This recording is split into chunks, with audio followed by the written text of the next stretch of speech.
Hi, I'm Allie Hamilton, and I'm so happy to welcome you to the Come As You Are podcast.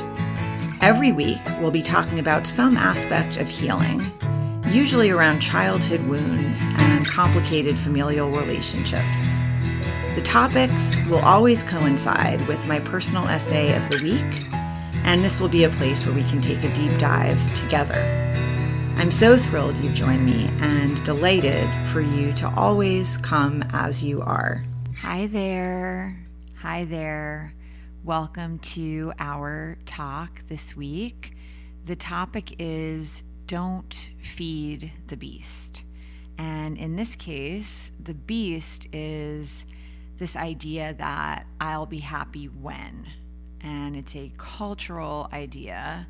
The messaging is consistent and relentless, and it goes something like, I'll be happy when I lose those 10 pounds, or I find the perfect partner, or I have more money, or a bigger house, or a faster car, or I'll be happy when I'm famous, or when I have a bigger reach or a higher like count or more subscribers. Like, it's anything that you've pinned your happiness onto that is outside yourself. Any external validation is always a trap, and yet this is culturally what we are taught from the time we're tiny. We're always trying to grab those brass rings. And even, in school, the way we're taught information and then tested on it, we're always working for the reward, for the A, for the gold star. And so this stuff is ingrained, certainly in our culture here in the United States. That is how things are set up. And so from the time you're tiny, whether it's being spoken expressly in words or it's happening in action, you are learning that, the way to win is to do what's being asked of you. And what's being asked of you when you're a kid is, a lot of the time, it's that whole, there's that quote about like the first few years of your life, everybody's trying to get you to stand up and speak. And then for the rest of your life, everybody's telling you to sit down and shut up. And there's a lot of truth to that. It's like we're kind of trained to be performing monkeys, and it's a trap. It's a mind, I'm always careful not to drop the F-bombs in the podcast because I don't know if you have little people around you while you're listening or where you are, but it is a perpetual happiness is like always out in front of you. And if you are of a certain age, you probably already know nothing external is going to solve it. Once you have your needs met, you have a roof over your head, you have enough food to eat, you're not worried about those primal needs. The amount of money that you accrue is not going to increase your level of happiness. And they've done a lot of, studies on this and work around this. Certainly, if your needs are not met, if you don't know how you're going to pay the rent, or you don't know how you're going to keep a roof over your head, or there isn't enough food to eat, those are absolutely primal needs, and that's going to cause a lot of distress if you are struggling to meet those needs. But if those needs are covered, once you've gotten to a point where you can take care of yourself and you know that you are safe and your family is safe, that's saying a lot here in our country. There are a lot of people living right on the edge, and they're like, a couple paychecks away from disaster. So to know that as I'm having this conversation, I'm very aware of that. And if that's the situation that you're in, then, we're in a different territory. It is absolutely the case that financial pressure like that, where you're worried about your ability to take care of yourself and your loved ones, that is crushing. And so that's a different conversation than the one that I'm having. When that is not the case, and you know that you're safe and your loved ones are safe and taken care of, then let's say you start making twice as much money, 3 times as much money. It's not going to translate into twice as much happiness, 3 times as much happiness, 4 times. It doesn't work that way. And if you're thinking to yourself, well, I really think it could work that way, just take a look at any, just all you have to do is look at like entertainment magazines, and it doesn't really matter how much money you have. If you are not okay on the inside, nothing is going to solve that for you. Not all the houses and the private planes and the people adoring you. And, we've seen it time and time and time again. People who reach that level of fame often burn out because it doesn't fill the void. And that is what most people are trying to do if they are so focused on that external stuff. Something inside is not feeling okay. There's some need inside for approval, for love, for attention, for affirmation. There's something that it's an unmet need. And the beast, don't feed the beast, is this idea of like, really, if you can, you want to shift your attention from all the external stuff and trying to feed that beast and get those likes, or get the dopamine hit, that instant sort of like posting something and whatever, and instead shift the attention inward and really see, what is it, like, what is the source of this feeling of lack that I'm experiencing that is driving me to look to the outside world for some reassurance that I'm okay, or that I'm lovable, or that I'm wonderful, or that I am, brilliant or funny, like whatever it is, and most of us are going to have some time in our lives, and maybe currently, where we're in this trap because it is taught. And you can just drive down, like here in Santa Monica, the main, the sort of north to south main road that you're driving on is Lincoln Boulevard, and they're just billboards everywhere, but this is everywhere in the country. Anywhere you're driving, you're going to be seeing billboards, and if you're not driving, you're going to be like hearing commercials, or if you're scrolling, you're going to be seeing, it's everywhere. There's, it's very hard to exist in this world and not have this messaging coming at you, because we're in the United States, at least, capitalism exists, right? And how do you get people to buy things?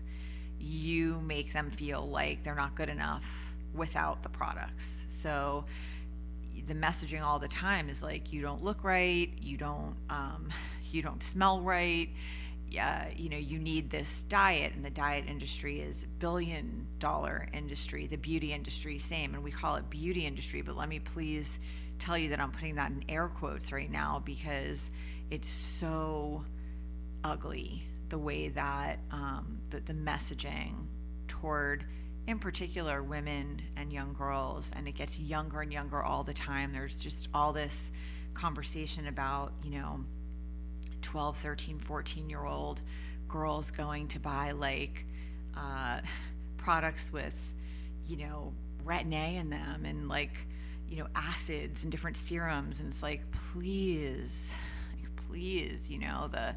the messaging for these kids, it's like, you're not thin enough, there was like a challenge a number of years ago where you were supposed to cross your arms behind your back and be able to wrap your arms around your waist and touch your fingers. Why don't we all just stop eating and disappear? Maybe that would be like small enough. And that's the problem. You lose 10 pounds and you think, well, maybe like 5 more and then I'd be happy. And maybe 5 more, because it's just, I'm not quite happy yet. And it'll never be enough. And it's the same thing with a bank account. Like, okay, maybe if I just make a little bit more and a little bit more and maybe a little bit more than that, or anything like that that's quantifiable, but it exists outside of you, is not going to solve or soothe any doubt that you might have about whether you are lovable, worthwhile, worth people's time, attention, and energy. And what people are we talking about also? With social media, you're talking about strangers. Like, why would any of us be spending any significant amount of time or energy seeking the approval of strangers? We have no idea, like, who people are or what it is that we're seeking. And I just know so many people who are constantly looking at that kind of thing, and certainly kids, but not just kids. There is a lot of conversation about mental health for teenagers and social media and how detrimental it can be because of the whole like thing. Somebody posts something, and absolutely, if you are 13 years old and you're on social media and your self-esteem is like, when is it more fragile than like the middle school years and the prepubescent and just during puberty? Those are like the peak years where you don't know who you are yet, and you're trying to figure it out, and you're worried about what your peers think and whether you're cool enough, or all that stuff's already going on. So yes, adding social media to the mix is just exponentially more challenging and complicated. But also, just even for adults, it's really difficult. I know so many grown adults who acknowledge openly social media is not good for my mental health, because I'm scrolling and I'm comparing and contrasting. I'm seeing all of these peers who look like they are crushing it, and we all know about the highlight reel. People are, generally speaking, not posting on those days where they aren't feeling terrific. I wish that more people would. I really have tried in my life and in my world, and with my different platforms, just to be very transparent. I've been practicing yoga for over 30 years. I've been teaching for like 27, 28 years, something like that. And so it's a long time. And I've been, I have a daily meditation practice, and I have a lot of tools in my toolbox for calming the nervous system and coming back to center, and different grounding techniques and different ways to really pull my mind back from the abyss, and get centered and breathe and just remind myself, like, let's just come back to this moment here.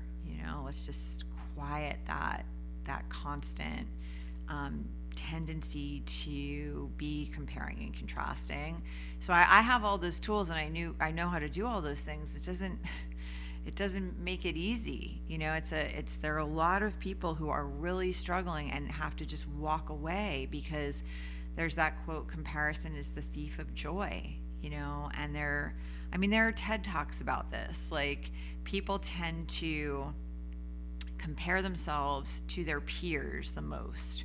You look around at other people who are around the same age, and if you perceive that they have a lot more success than you do, particularly in an area that you are trying to succeed in, that's the stuff that people pay attention to. They're looking at the peers that are sort of like trying to do the same thing they're trying to do, but they're way ahead on the path, and it can feel so discouraging and so disheartening.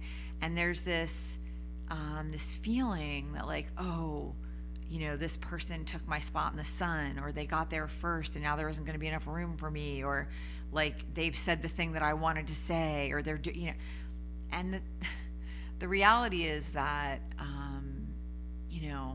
there are around 8 billion of us on the planet, 7-8 billion, right? And it's a lot of people, but there's only one you and there's only one me. And that's not just currently, that's in all of time. As far as we know, we do this once. There's only one of each of us. And so this whole conversation that we're having in our minds all the time of like, how am I doing? Or how's that person doing? Let me figure out how I am by looking behind me and looking in front of me. It is so not real.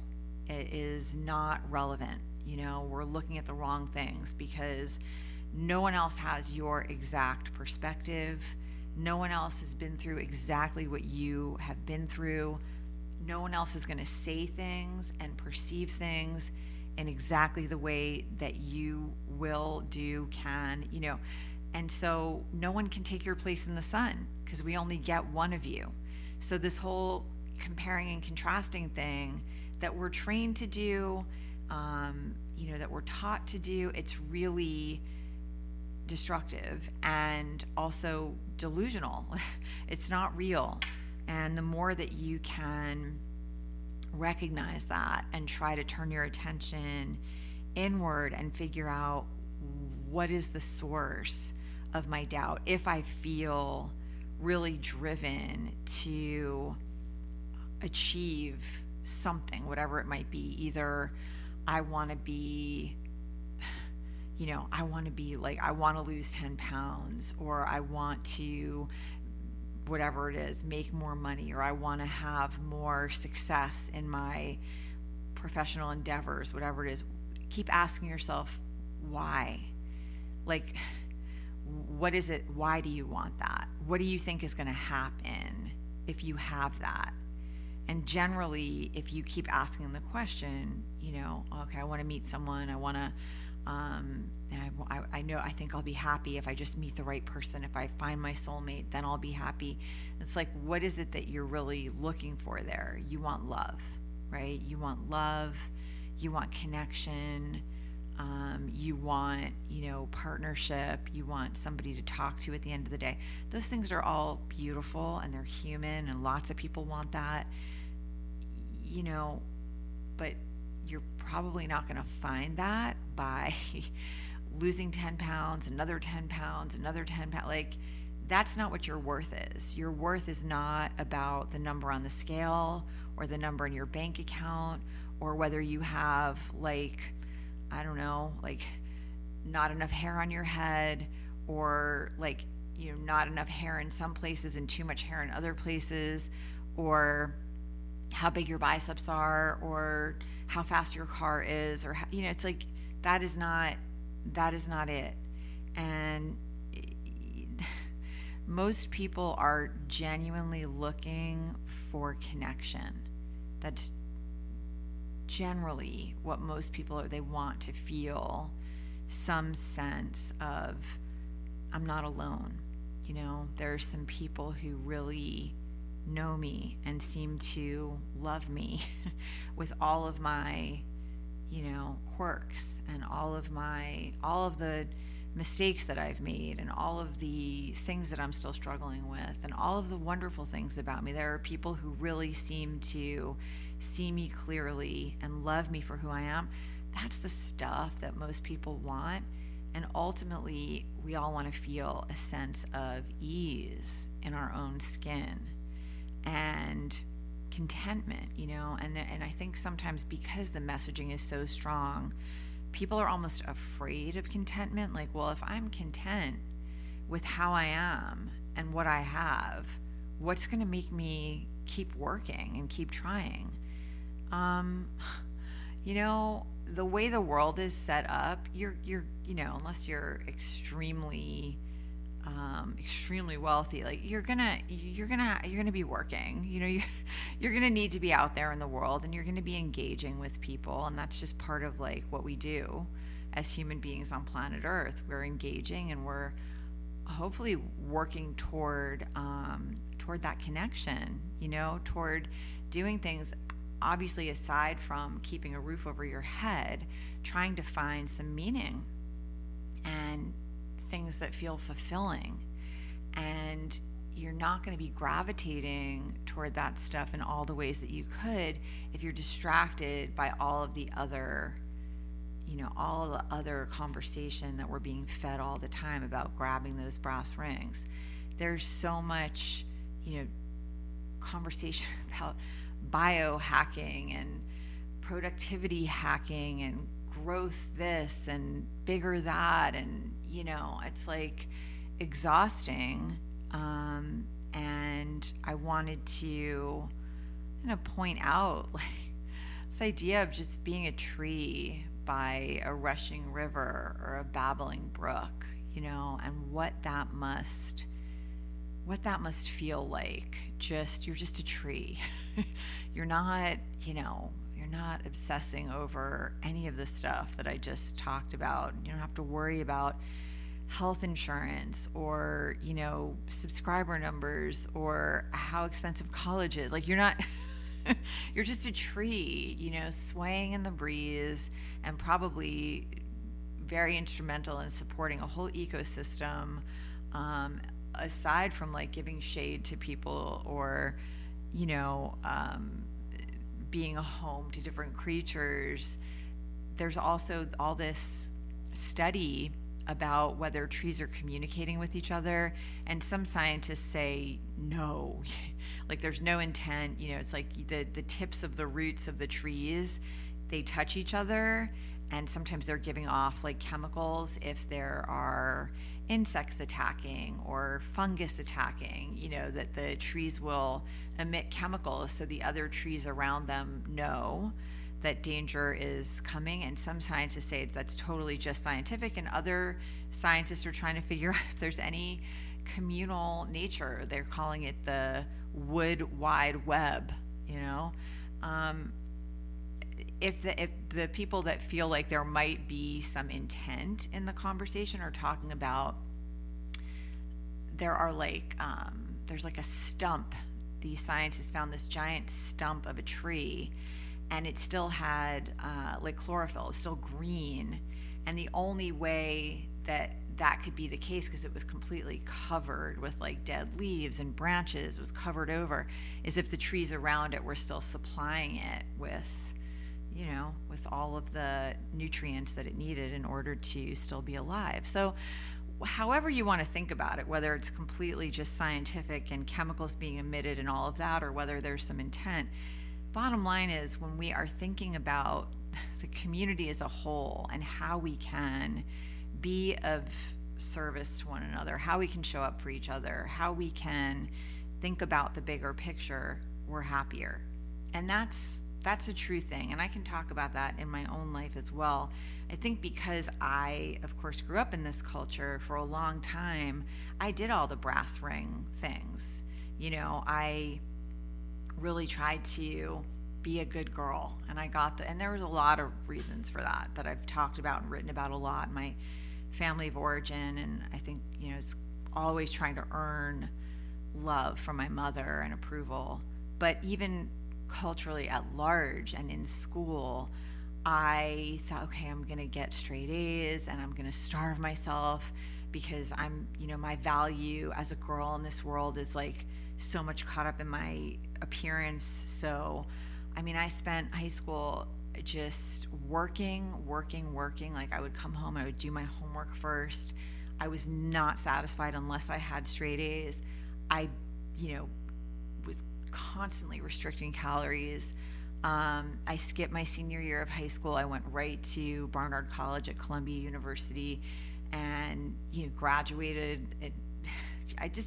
I was on a track, like, okay, I'm going to grab these, I'm going to meet all these milestones and do all these things I'm being taught to do, and then I'll be happy. And it wasn't working.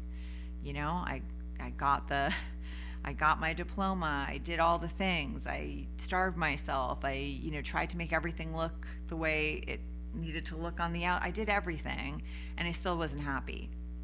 And I would be, seeking that. Then I thought, okay, well, if I can find my soulmate, then I'll be happy. Then that's what it is, and that'll complete me. And that is not it either, folks. Like, if you're not okay on the inside, it really doesn't matter what else happens. Nothing is going to solve that for you. And it was not until I finally was like, wait a second, none of this is working. None of these things that I'm trying to do or be, none of it's working. And you also fall into that whole imposter syndrome thing too, because in your heart, like, this isn't it. These things that I'm trying to be or do in order to get the approval or the affirmation, they're not intrinsic to me. They're not in and of themselves.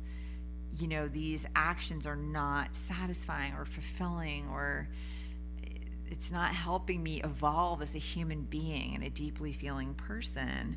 And so there's an emptiness to it and a performative nature to it that just isn't, it's not genuine. It's not coming out of your, most raw, honest place. And so that you can feel it. We can all feel when we're operating from that place and when we aren't.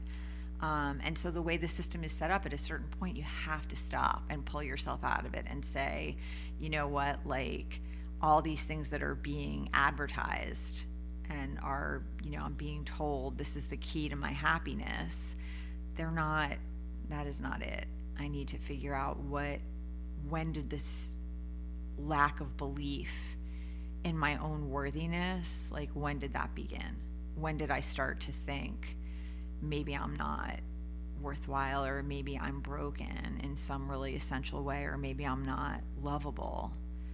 When did I start thinking that? And why did I start thinking that? And that's the place to spend some time and to devote some energy so that you can understand yourself. And once you understand yourself, you're in a different world. Then the messaging just doesn't impact you in that same way. You recognize it for what it is. You realize I'm in a capitalistic system here where everyone needs to be buying things, and if that doesn't happen, then the system falls apart. So once you recognize it, you kind of can't unsee it. And that's a good thing, because the seeing it is what helps you free yourself from like buying into it. I've seen so many people in my life chase fame and chase adoration, and it's really painful to watch. I mean, and you might have people like this in your life, and they're trying to like fill a void or solve an equation that can't be solved. Deep loss, deep grief, especially early on, that can really create such a deep wound. And the idea that you might be able to fill that void with the adoration of strangers is just like, it's not going to work. And it is painful to watch people chase that stuff and watch them burn themselves out. And kind of, there are moments where external affirmation might feel good, but they're short-lived. So you post something and a lot of people like it and share it and say beautiful things, and it feels great. I'm not taking anything away from that. That is a beautiful, wonderful experience, and I love it. It's incredibly gratifying if I write something and it speaks to people and it means something to them, or I put out a podcast and I get emails from people. That is incredibly meaningful. Like, this is the stuff that feels very fulfilling to me. That's why I write, and that's why I teach yoga, and that's why I have this podcast. I mean, nothing really feels better as far as like putting something out there into the world, your thoughts, your feelings, your ideas, and having people say that really meant something to me. That's gold, that's magic. But my self-esteem is not wrapped up in that, That's like, those are the things that I'm trying to share because they've helped me so much. Like, I want to share, I want to send up a flare, because I know what it feels like when you're trying to grab all those brass rings, and you're doing it, you're grabbing them. It doesn't matter if you can fill your whole backpack with brass rings till it's like weighing you down and hard to even pick up, but you're still not going to be happy unless you solve the inside stuff. And Sylvia Boorstein is a beautiful meditation teacher, and she has a book called Happiness is an Inside Job, which I highly recommend and really, really love. And it's an inside job. And happiness also, we should just talk about this for a moment before I wrap things up. Happiness to me, that's what we're taught to seek. And, I think you've got to really define your terms. Like, if you're expecting to be like, la la la, I woke up another day and it's amazing. Like, you're probably not going to be in that state 24/7. Like, that's not, skipping through the fields and feeling totally in love and the sun is shining. Like, those are fleeting times in life. When they arise in your world, absolutely celebrate and enjoy. But I mean, you can't expect yourself to be at that level all the time. If that's what you're thinking, like if that's what you're looking for, is this like high level of, dancing through the flowers, and that is what you're expecting to be your baseline, good luck, because like it's not realistic. But if by happiness we're talking about this sense of ease inside yourself, knowing that, I've been through some really hard things in my life and I'm still standing, and I have tools and I have people. I have people in my life I love more than I could even put into words, and they love me back. How amazing is that? And there's this incredible, I'm on a spinning planet in one solar system in a vast universe, and I woke up today and I put my feet on the floor and I could walk from point A to point B. How amazing. I can walk outside and feel the sun on my face, or feel the rain on my face, or feel the wind whipping through my hair. Like, I am here, and I get to have a body that can feel things and do things and move, and I can breathe deeply. When you can get into that mindset of just how amazing it is just to be here and just to have a voice, you open your mouth, words come out, thoughts come out, having experiences, even the heartbreaks in your life, having gone through that stuff and learned from it and grown, and just like the ability to allow yourself to keep evolving, and learning and staying open, like all that stuff is so beautiful. And if you can get into that mindset, then no matter what's happening in your life, whether it is, amazing and wonderful, or it is so difficult, either way, if you can just be in a more, this is interesting mindset. And I'm not, again, like, I just want to be careful. I'm not talking about times where you're going through immense grief. I'm not expecting you to say to yourself, oh, this is interesting. No, you're going to be going through, we all do. We all have times in our lives where the ground falls out, and to different levels and different degrees. It's not a level playing field. When you're in the depths of grief, that is not the moment where I'm expecting anyone to be like, oh, wow, this is really interesting. But just to keep reminding yourself, just like the analogy I was using with the tree in the essay this week and the leaves falling, just to remind yourself that there are seasons, and sometimes you're going through an unbelievable season of grief that brings you to your knees. And other times it's like spring, and the birds are chirping and everything feels like the best ever. And then there are the in-between times where, it's nice, things are good, things are flowing. And there are times where you're in a storm and things are not flowing at all. And if you can just try to remind yourself, whatever season that you happen to be in, that it's a season, that how you feel now is not how you're always going to feel, whether we're talking about like incredibly ecstatic or deeply like beside yourself. Everything keeps flowing. And so when you can kind of tap into that, it really brings you back to center, and make sure you don't miss the ride, you don't miss the beauty that is here, and it is not in a screen. Look, sometimes you can read something that's incredibly beautiful and you might be reading it on a screen. I take nothing away from that. I hope, it's why I write. Like, I hope I'm putting some beauty out into the world, something helpful, something, it's a way of connecting.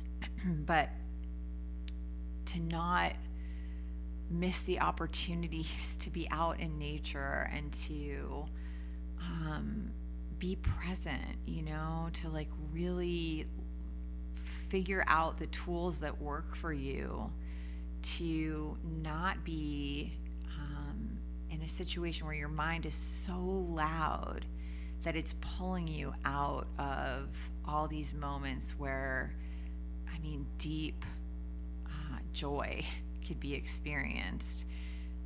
The mind loves to run into the past and obsess about things that didn't go the way that we wanted them to, or rewrite conversations, or come up with the perfect thing that we should have said that we didn't.